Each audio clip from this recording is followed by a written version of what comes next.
Hallelujah, सब कुछ है मसीह की प्रेज़ द लॉर्ड। मेरा नाम पॉल तारिक खान है। फिर एक नई वीडियो में आपके सामने आया हूं और हमेशा की तरह वीडियो में वचन में जाने से पहले मैं कुछ बातों को शेयर करना चाहूंगा।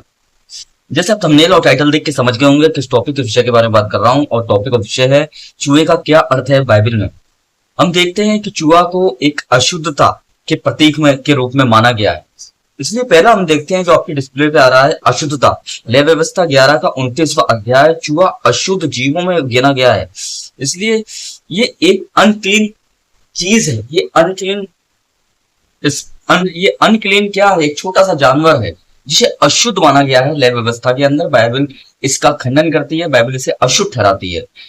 तो क्या है मेरे ख्याल, अब मैं बताना चाहता हूं, जैसे एक चीज को परमेश्वर ने अशुद्ध ठहराया है, जिसे हम चूहा कहते हैं, और वो अशुद्धता का प्रतीक है, वैसे ही मैं आपको बताना चाहता हूँ दुष्ट आत्मा भी क्या होती हैं, प्रतीक होती हैं अशुद्धता का। जैसे आपने देखा है घर में कपड़े वगैरह होते हैं तो चूहे क्या करते हैं, उनको फाड़ देते हैं, क्या कर देते हैं, आपकी अच्छी से अच्छी चीज को वो नाश कर देते हैं, है ना। तो वैसे ही शैतान भी एक अशुद्धता का प्रतीक है और चूहे का प्रतीक है ना, जो चुपके से वार करके आपके, है ना, आपके जो चीजें हैं, आपकी ब्लेसिंग्स है, आपके, है ना, आपकी शांति है, उन्हें एक कपड़े के समान क्या करना चाहता है, फाड़ना चाहता है। तो बाइबल भी कहती है कि वो गरजने और फाड़ने वाले भेड़िए के समान है, पर वो एक चूहे की तरह भी काम करता है। इस बात को ध्यान रखना कि जब, जैसे चूहा है ना कपड़ों को फाड़ देता है या आपकी बड़ी से बड़ी अच्छी चीजों को आप छुपा कर रखते हैं तो वो घर में कितने नुकसान कर देता है ना। पैकेटों को फाड़ देता है, राशन को खा जाता है। वैसे ही शैतान भी एक चूहे की तरह छुपके से वार करके आपकी ब्लेसिंग्स को खा जाता है। तो इसे एक अशुद्धता का प्रतीक माना गया है बाइबल के अंदर। दूसरी चीज मैं आपको बताना चाहता हूँ, परमेश्वर का न्याय।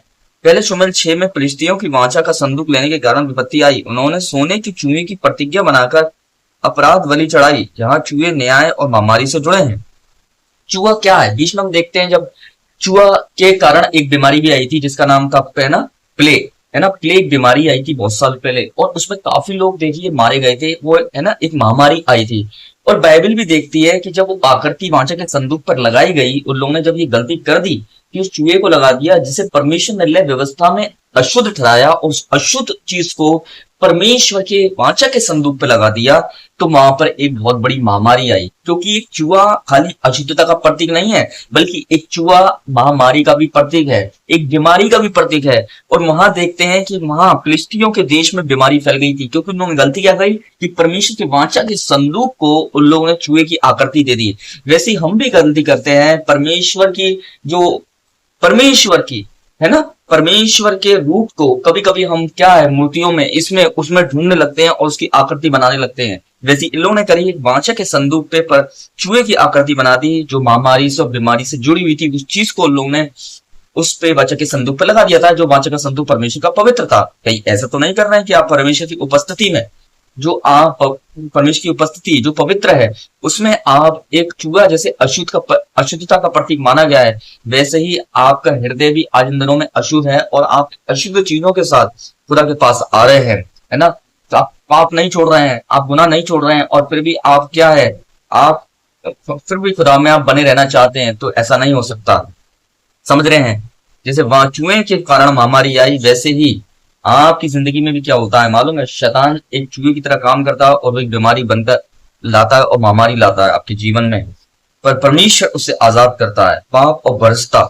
यशायाह 66 का 17 में ऐसे लोगों का उल्लेख है जो अशुद्ध वस्तुएं, जिनमें चूहा भी शामिल है, खाते थे, और ये परमेश्वर की आज्ञा का अवहेलना का प्रतीक है।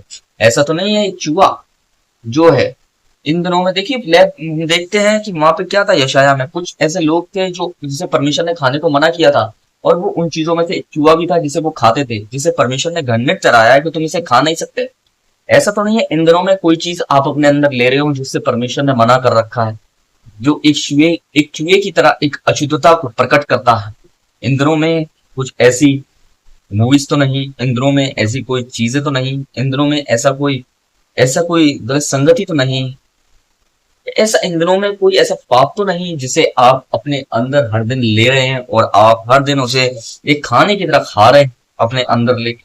जैसे एक चूहा घृणित है, पाप का प्रतीक है, वैसे ही मैं बताना चाहता हूँ जो काम परमेश्वर की नजर में सही नहीं, वो भी एक घृणित के समान है ना। अगर आप उसे ले रहे हैं तो आप अपने आप को अनक्लीन कर रहे हैं। इस बात को ध्यान रखें। तो मैं विश्वास करता हूँ आप समझ गए होंगे इसमें आत्मिक शिक्षा सीखने को क्या मिलती है। यदि किसी विश्वासी को मरमत छुए का विचार या संपन्न आता है तो वो उसे सीधे भविष्यवाणी नहीं माननी चाहिए। ये आत्म परीक्षा का अवसर हो सकता है। क्या जीवन में कोई छुपा हुआ पाप, आत्मिक लापरवाही या ऐसी बात जो धीरे धीरे आपके आत्मिक जीवन को नुकसान पहुंचा रही है? किसी भी संपन्न या प्रतीक का अर्थ बाइबल, प्रार्थना, विवेक आधार पर समझाना चाहिए। इस बात को ध्यान रखें। इसलिए आज मैं आपको बताना चाहता हूँ, अगर आप अपने अपने सपने में चूहे देख रहे हैं तो ये चूहा नहीं है, ये एक आपकी परीक्षा है। ऐसा कोई पाप है जो छुपा हुआ है, क्योंकि ये अशुद्धता का प्रतीक माना गया है। सबको जय मसीह की, प्रेज द लॉर्ड, और प्रभु आशीष दे। फिर एक नेक्स्ट वीडियो में जल्दी मिलेंगे, तब तक के लिए जय मसीह की।